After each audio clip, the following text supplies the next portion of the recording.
This is the Court Leader's Advantage, a podcast series for court professionals and by court professionals. Brought to you by thecourtleader.net and in cooperation with NACM, the National Association for Court Management.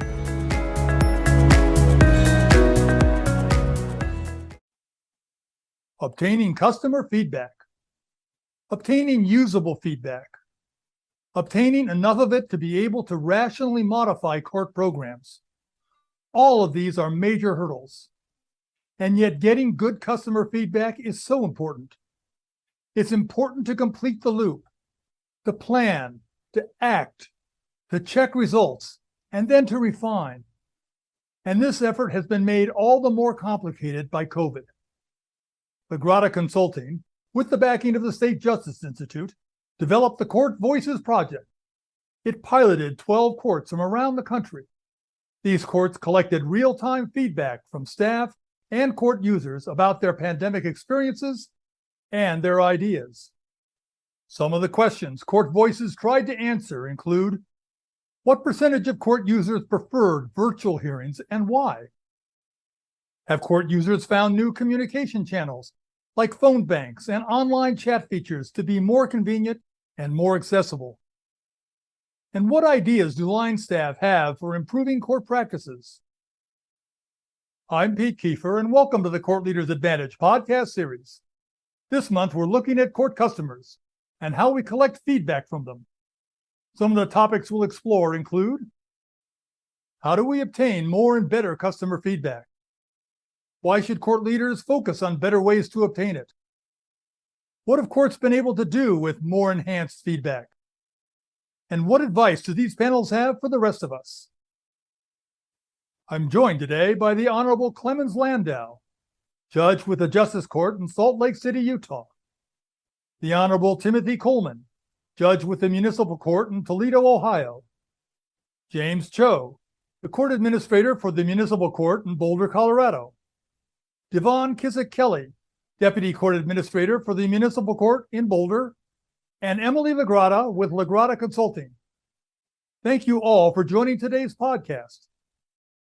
Emily LaGratta, how did you come to work on this topic of court user feedback? And why do you think that court leaders should invest in this strategy, particularly since it's in addition to all the other priorities that they have? So I've spent most of my legal career helping courts advance procedural justice or procedural fairness, which of course is its own goal in the courts to advance trust and confidence in our legal institutions. But it's also a maximizer of other things we're trying to do, right? We know that it boosts compliance and cooperation with other things that courts need to achieve. And so a challenge that we kept bumping up against among these courts that were excited about promoting this is they didn't have a good way of knowing whether they were getting better on it, right? Procedural justice is inherently measured by what court users think. What are their perceptions of justice that they're experiencing in the courts? And so when I looked around and explored this with interested courts, the reality is that most court leaders had pretty insufficient or expensive or labor-intensive ways to get feedback. And so we went to off-the-shelf tools to see whether there was something we could import into our field to help courts do this. So we've been really fortunate with the support of SJI to launch these two multi-court pilot sites, pilot projects that partnered with courts like those that are participating here today, and giving us an opportunity to put those tools to work to not only assess fairness, but also to assess everybody's kind of top topic of the past 2 years, which is how were we doing in the pandemic? And what are some practices that we should keep, and which others need adaptation going forward? Now, good customer feedback is notoriously hard to get. Generally, people do not like responding to surveys. James Cho, I understand the focus points in your court were near the customer service window area and when leaving the courtroom. Tell us, how did your court collect that feedback? So we traditionally only collected feedback at the counter when a defendant wrapped up their case, and we would hand them a questionnaire and said, ask politely, could you please fill this out? We value your opinion, right? So when we got involved with this program through MLE, that was one of the things that I really appreciated, which was, yeah, we want to know how can we get a better response rate? Typically, people would grab the survey, but they're in a hurry to get out and they get nothing. And so we would get back very few responses. So once we started to engage in this program, Emily worked with us to say, well, where are the places where you can have these contact points, like when they're leaving the courtroom? Does it have to be at the counter? Can you do it while they're in the courtroom as they're leaving? So we asked the judge to ask people, cajole them to take these surveys. We had the iPad stand and they would take a few. It still didn't increase it by a lot, but we would get a few more. I think certainly with Devon's help, as she's working with our operations staff to embed the link into the receipts, any of our emails, anytime we responded to somebody, we would ask them to fill it out. So it certainly increased our poor response rate from the past. I don't know if it increased it by 100, 200, 300%, much more than that, but we've definitely got a lot more than we ever got. Devon Kissick-Kelly, what were some of the challenges you encountered during the collection process? Well, one was trying to decide exactly where the best place for the iPad was. We moved it around a few different times until we think that we found the sweet spot. It had to be easily accessible, easy for folks to see as they were going out of the courtroom, but in a place that was not disruptive to what was happening in the courtroom. So we kind of settled on, we finally found the sweet spot, but it did take us a little while to, we moved it here and there and tried this and that. Getting folks to go and to do the survey was also, it took a little while, encouraging the judges to say, hey, on your way out, would you mind filling out the survey? And that really started to increase our responses, the combination between the encouragement from the judge and then our settling on a place where it basically just outside of the courtroom, but within the path that a person would have to walk to, to go to the counter. Did you receive any interesting write-in comments, James? I think when we were doing the responses, two things happened, right?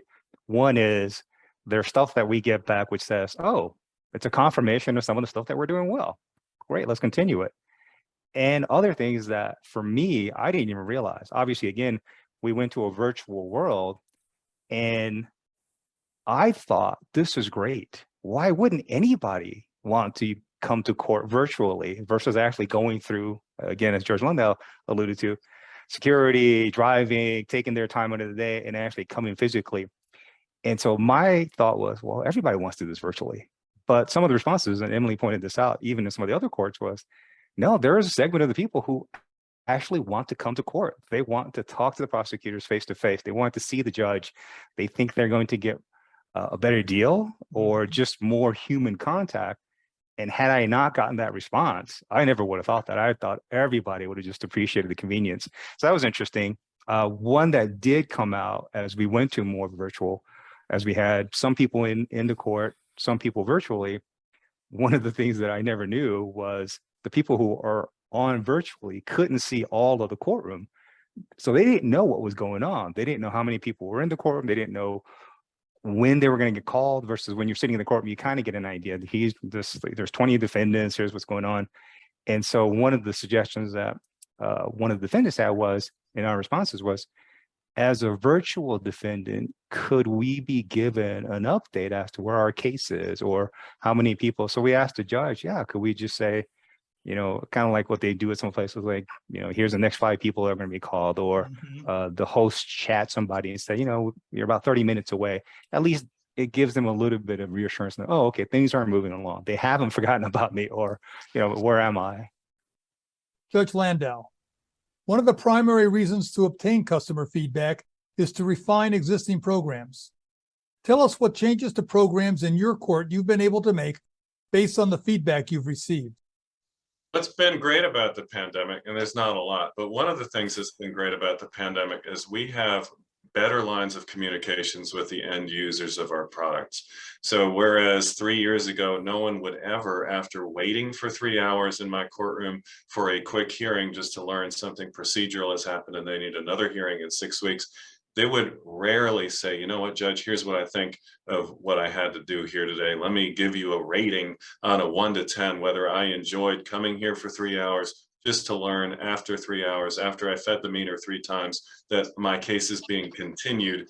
Here's what I think about that. No one ever did that. You could see that they were frustrated, but they said, okay, you're up there on a bench. I'm here. I know my place. I'm leaving. I'm keeping my mouth shut.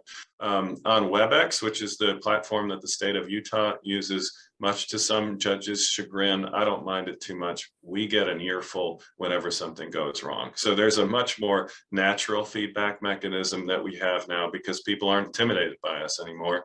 And they say, that guy's on the other side of the city, sitting in his office. He can't do anything to me. I'm going to tell him what I really think. And, you know, that can sometimes disrupt work, but it's also helpful because we can say, okay, you know what, he's got a point or she's got a point, and we've got to bake that feedback in. In addition, I think because of the pandemic, we have rolled out a lot of programs. One of the things that we do is we let people book their own arraignments. And we wanted to make sure to refine that. So the one way you can do that is to ask people, hey, how'd that go for you? And it's relatively straightforward. Ms. LaGratta knows some of this. Like we got the National Center for State Courts involved, and we're able to do quick surveys about some of these things that we're doing, both for end users, but also for jurors and for attorneys, to see what can we refine about this. And we've gotten a lot of helpful feedback, and it's led to us making adjustments to these various things so we can make them better. And so it's been a really useful tool. And I think the only unfortunate thing is we're getting into this game right when everyone's getting sick of filling out questionnaires. So we do have to come up with strategies to get people to actually click on these things and fill them out, because that's really hard to do. What's been your experience with virtual hearings? I know that there are some days where I personally miss the decorum of the courtroom, of the in-person courtroom. And I've certainly talked to judges that have just about had it because they can't control the space the way they can control the in-person space. And so you've got all these micro decisions to make. Oh, I can see you're here smoking a cigarette with your shirt off in bed. Are we going to just go forward, or am I going to try to give you a speech about that? You don't speak English. I got to give the speech through an interpreter. I'm going to waste a lot of time if I do the speech. I kind of miss having a little bit of respect, but let's go on anyway, because we want to get the case heard. I think 3 months into the pandemic, one of my JAs after court, she just said, Judge, do you miss getting any respect from people when they come through this medium? And I said, you know, I kind of do personally, but at the end of the day, we're getting people what they need, and they're telling us what they really think. And that often is step one to making the system work better. And so I personally think on balance, that's great. Yell at me a little bit. If it gets offensive, I can always mute you, which is not an option I had previously. And then we'll get through it, and we'll say, okay, that guy. Often it's, you know, and I'm so thrilled that there are other municipal court judges. A lot of our work, we have a strong overlap with mental illness and substance abuse and other problems. And so sometimes people are just revealing who they really are, and they can't help it. And at the end of the day, we're all invested in them, and we want to get them back on their feet. So it's not a big problem to me if I just know, okay, if you were better at making decisions, you'd probably know not to present yourself like this and yell at me like this. But this is good. This is good data for my public defender. They'll get a sense of where you're at because you're being you, and then we can figure out what you need and maybe get you back on your feet. So I think that's helpful, even though it's extremely awkward and it slows everything down, and you personally have to swallow some lumps because you have to just take a little bit more abuse than you otherwise would. But that's okay. We're going to break away for just a minute and hear from Greg Lambard on NACM's latest court guide on behavioral health. Hello, I'm Greg Lambard, chair of the NACM Communications Committee. One of our committee tasks is to produce court guides. I wanted to take this opportunity to bring your attention to our most recent guide, the 2022 Behavioral Health Guide.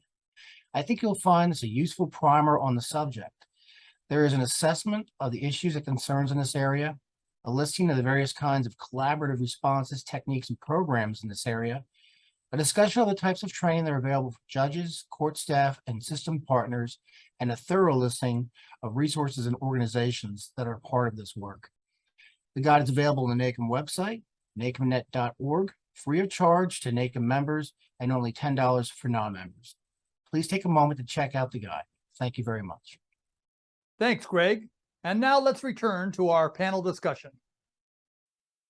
Judge Coleman, your court collected feedback from over 1,700 court users. How did it feel having court users providing feedback on their specific experience in your courtroom? So first of all, it's scary.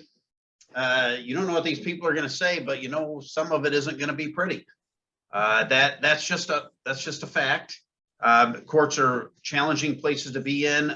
People are typically not in their best space personally when they show up to court, and that would be whether they're a victim or a defendant. It doesn't matter really which side you're on.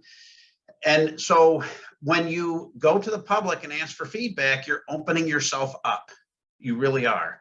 And there's you have to sell that to people sometimes. So one of the ways that we sold that was we were asking for general feedback, not specific feedback for judges. Another way we did that is I went first. And people saw that although there was some negative feedback, it wasn't anything that wound up on the front page of the paper or kept me from getting reelected or anything. Mm-hmm. So when you ask for feedback, you need to have an open mind. You have to have a discerning mind, but you also have to have a little bit of a thick skin to be prepared for what you're going to hear with this feedback. And when I say discerning mind, we had 1,700 people respond, and a lot of it was thumbs up, thumbs down, and then we had the free text, and not everybody did that. But sometimes the free text is somebody who's out in left field. So by that, I don't mean anything disparaging about the person, but when I say in left field, about their opinion about the operation of the court. So if one person has this idea that's way out there, we can't be changing our policies and procedures based on that. And that's why I say a discerning mind. So you have to look at the comments collectively. We were careful about where we put our, we used iPads. And so we were careful about where we put the iPads and put them in very specific places that would be tailored to who was going to be responding. And then we could figure out where they were and you know, which courtroom, what time of day, that sort of thing.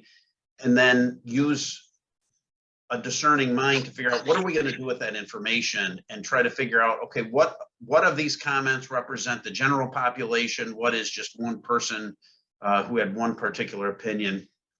And so we used it that way to try to figure out what was worthwhile to act on and perhaps what wasn't. Now, some courts, for example, the Franklin County, Ohio Municipal Court's housing calendar, have started providing expanded social services, such as help with housing, food, and employment counseling. Has user feedback from your court helped inform other agencies of what court users want and need? Judge Coleman? Yeah, so that's one of what I was talking about, where we put the iPads. So we put one of our iPads right outside a victim advocate hallway. And we set up our victim advocate room so it's off the beaten path and around the corner and down a little hallway. So when we put that iPad there, probably nobody's going to be responding to that one except for people coming out of the victim advocate room. And we were able, and we did that with their consent, and they had input on what specific questions were going to be asked for the thumbs up, thumbs down. And then we provided that information to them, and it was very helpful to them to work on what they were doing specifically. We have a court security entrance, as I assume all other courts do. And so there was an iPad that was near that. So it was people just coming in, and that gave some pretty interesting feedback to our deputies and the people who run the front end. if the people are already mad walking in the door because of what it took to get into the door, it's going to be tough for any of us to leave the impression that we've done justice. And so that was very helpful feedback to the people at the front door, and pretty specific. Now, some of the comments were, let's say, unfair. People felt like their privacy was violated. Well, I don't know, I think I agree with them on that, but we have to protect all of the public that's coming in. Yeah. So it did give good feedback for that group of people. So by placing the iPads in certain places and tailoring questions, we are going to be able to do a better job. We're going to be able to focus on public defenders. Hopefully the prosecutors can be talked into getting involved in this and give feedback to them as well. Judge Landau? The thought I had listening was just that it's so critical. You know, if you place the iPads around your courthouse, you get feedback from in-person users, right? You're going to have a set of feedback there. And if I send, like for a while, I just had a link in my background and I would put in the chat, like, after your hearing's done, just go to this link and fill out this form. And so then I'm going to collect feedback from people that are sophisticated enough to do that. In the background here, these are our booths at the courthouse. The folks that come to these are predominantly struggling with homelessness. They're not going to do any of this feedback, but their feedback is just as valuable. And so you do have to have a strategy for being really aware of what slice am I getting feedback from, and then kind of bake that into how you assess it. Because otherwise you're just going to say, well, you know, we asked the 10 people that came to court whether they like coming to court. Lo and behold, they like coming to court. So let's make all the other people come to court too. That doesn't make a lot of sense. So you have to really balance it. And I think once you get in the habit of getting feedback, and this goes to your point, Peter, about other services, you can really tune into your folks and figure out what they actually need. And then you can try to connect them with those services. There's kind of a new reentry center at the jail that has social workers, and I usually put the picture in my backdrop and just say, this is a place where you can connect to services. You've handled your case with me. I'm releasing you as you leave the jail today. Stop by here. Here are some social workers from our public defender's office and from probation. They can do anything from, you know, charging your phone to getting you all these dates. And we need to do the same thing. So for the in-person folks that we serve, let's get them connected to the things they need. It's so easy now. For example, setting up probation. Used to be that in arraignments, I'd say, look, I'm going to have you on supervised probation. I'm going to get you a referral, open it up, call CJ, which is our probation provider, or go there. Now I can just say I have someone in the meeting. Let me just alert them to the fact that I have to set this up. And I put you in a breakout and you set up your supervised probation literally 30 seconds after I'm done with you. It keeps you in the loop. And I don't think we would be doing that if we hadn't started by asking for feedback, because it just trains your brain to say, is there a better way that we can make sure that we don't just have to call this case in 60 days because you haven't done it and now we have an order to show cause hearing we have to hear. If we do it better on the front end because we're listening, then we actually unburden ourselves from some of our downstream work, which is great because we're all really busy lower courts. One of the really neat strategies that a couple of the pilot courts took is using questions to explore what alternative service options the court could provide. So we asked in-person court users, would you have rather handled your court matter differently, right? Kind of prompting this question of, would you have rather done this remotely? And so we had a couple of courts that had in those multiple choice answers offerings that they didn't yet provide. And sure enough, in both of those courts, the top response from court users of their preferred alternative was one that the court doesn't provide yet. So it really is valuable feedback. You know, if the court is looking to make this leap or this investment in a new, pathway for court users, this gives them some pretty, relevant intel about what might be worth that investment. Finally, what advice do you have for those tuning into today's episode? Judge Landau? Just to persevere with this mode of travel, because it does take a little bit of an adjustment of mentality at first, but it's worth it. And then just try to, we all have pretty strong opinions about how we're doing it exactly the way it should be done, because this is how we've done it forever. And to just kind of loosen your grip on that view and see if there isn't some better way that you can all bring everyone to the table and have a better system. I think that's the most important thing. And then just, you know, it doesn't have to take a lot of effort, but it's really meaningful when it comes from the judges. So I remember when we first started this project, again, at the end of every week, I would just send, I think, the survey that we had just to every email that I had invited that week to virtual court, which was easy to do because I had all those emails already. And then it came as a personal email. Hey, this is Judge Landau. We're in the midst of a pandemic. We're really struggling figuring out how to do this better. And if you would take the time to do this, it would really help us out. And having that personalized touch, I think really just got a lot of people to respond to say, oh yeah, my view is really needed here. And that's hard to do, but at the end of the day, it's not that hard. You just have to send one more email, and that it's really satisfying when you then start getting that feedback, because more often than not, even though it's scary, more often than not, this feedback is excellent. And they say, a lot of people come in and they say, look, Judge, I know this wasn't my finest hour. I want to take this deal. I want to tell you how sorry I am about it. And I'm going to tell you that I'm never going to see you again. And those are the kind of people that generally say, gosh, you guys did a great job today. I was able to, I was on the job. I took my hard hat off. I had a 15-minute break. I took care of the case virtually. I didn't have to take the day off. My family gets the benefit of me not having to take a day off. And I'm really grateful for that. And I know what happened on the day in question. And I'm really grateful that I was able to take this offer and that I'm now able to get back to work. And so, you know, we've got some glowing reviews, and I'm like, this is great. We wouldn't have heard this otherwise. Judge Coleman. So I'm going to loop this back a little bit to what Emily said in the first place, which is how I first met Emily was through Procedural Fairness, and she helped us set up a Procedural Fairness training program in our courthouse.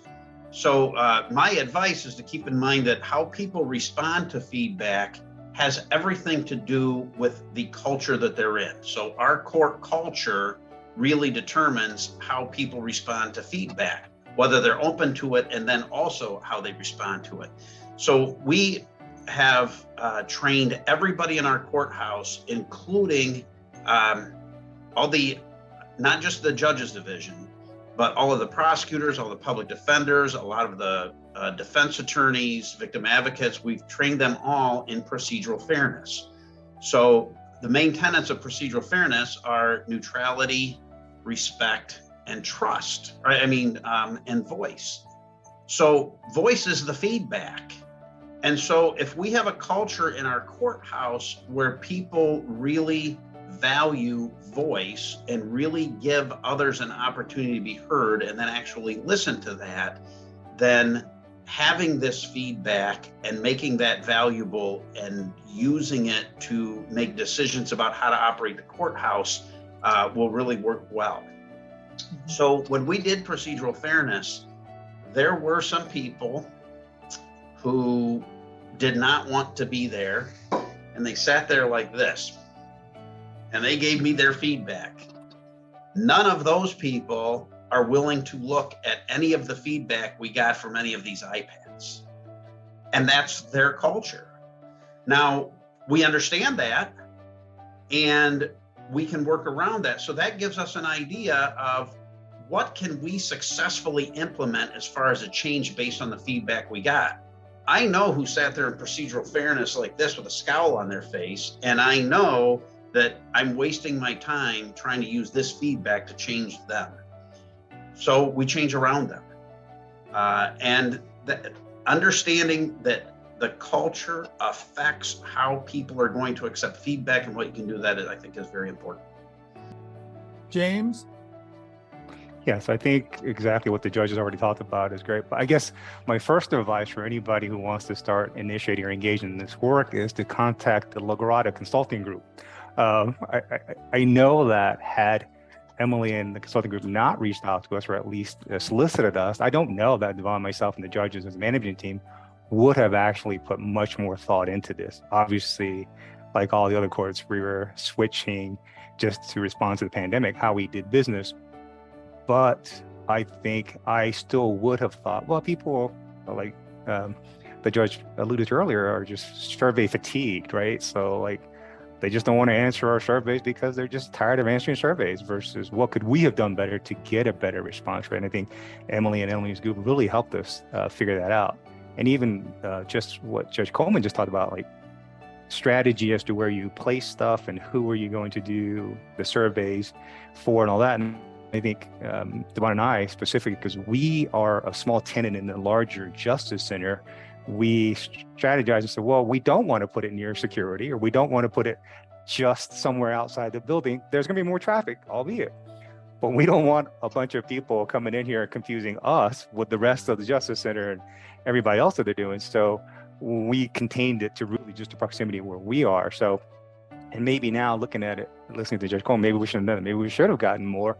And we could have said, here's the responses that are pertaining to us, and maybe here's some stuff for security or the DA's office, and maybe share it with them. So maybe we could have been a voice for them as well. But yeah, I you know, before I get off, I just want to let Emily know we really appreciate all the work that she did, because I don't know that we would have had the foresight to say, hey, we need to collect some of this stuff because we're changing the way justice is delivered. Devon?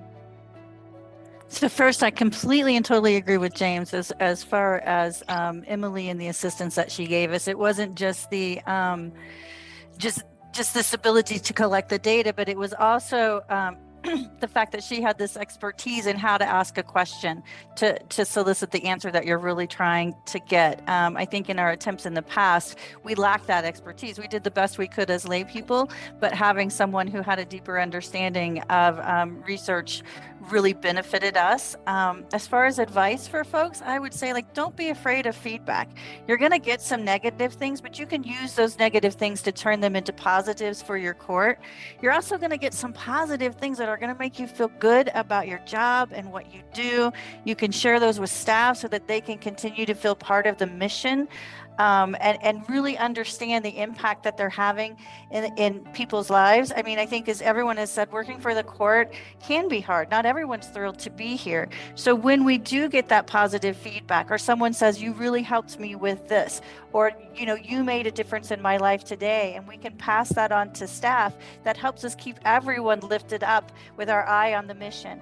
And the negative feedback we use to improve our process. You don't take it personally or say, oh, this person doesn't know what they're talking about. It's a way to try to understand, what is it that we're not doing right? What was it about this particular situation that didn't satisfy this customer? And is there anything that we can do about it? There very well may not be anything that we can do to change that situation. But at least acknowledging that that is an issue that some people have, or a problem, I think is of benefit, so that we can then, you know, approach them or explain to them why, you know, this is something that can't be changed. Emily? Yeah, I think my advice would be to just start small. I think technology solutions make that pretty easy to do. It doesn't have to be this massive effort where you're, you know, making 5,000 photocopies of something and figuring out how to distribute it. It can be as easy as embedding a link or putting up one of these iPad stands, you know, in just one spot.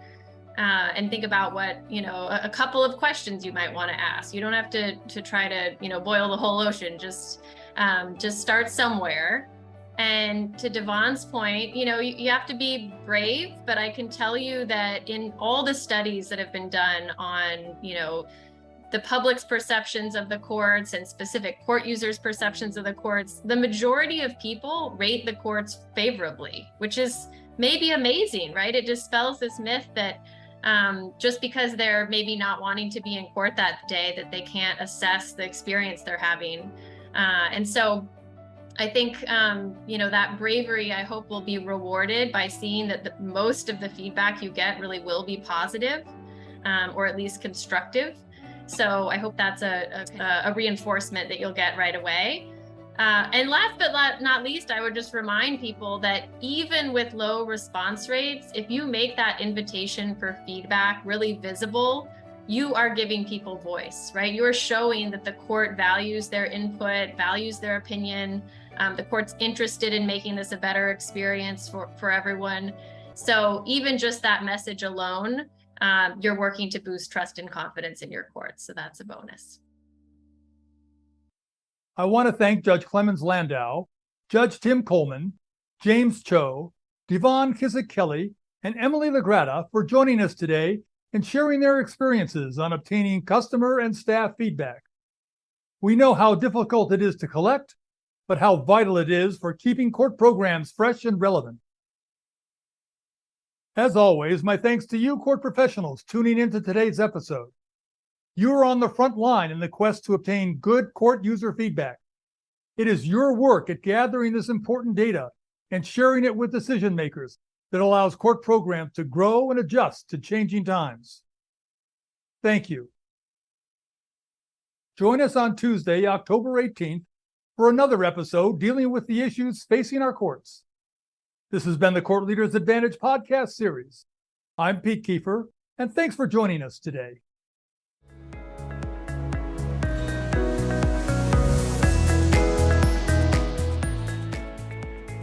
Thanks for joining us today. The Court Leaders Advantage is a regular podcast on courts and court administration. Today's episode will be available on our website, on YouTube, on Facebook, on iTunes, on LinkedIn, and on Twitter. Become part of the conversation. If you have questions, comments, or ideas for future episodes, email us. Our address is CLApodcast, that's all one word, @nacomnet.org. Did you hear an interesting comment by one of the panelists that you would like to listen to again, but you don't want to search through the entire episode to find it? The additional resources section of the webpage contains a question time marker sheet. Just find the discussion question on the sheet, and next to it is the time that question was asked. You can then quickly fast forward to that time in the episode and listen to the panelists' comments. Remember, if you don't have time to watch an episode, you can always listen to the audio version. Listen in your car or on the bus on your way to or from work. You never have to miss an episode. I'm Pete Kiefer, and on behalf of our guests, the Court Leader website, and the National Association for Court Management, thank you, and have a great day. The views, information, and opinions expressed during this episode are solely those of the host and the individual presenters. They do not necessarily represent the position of the National Association for Court Management.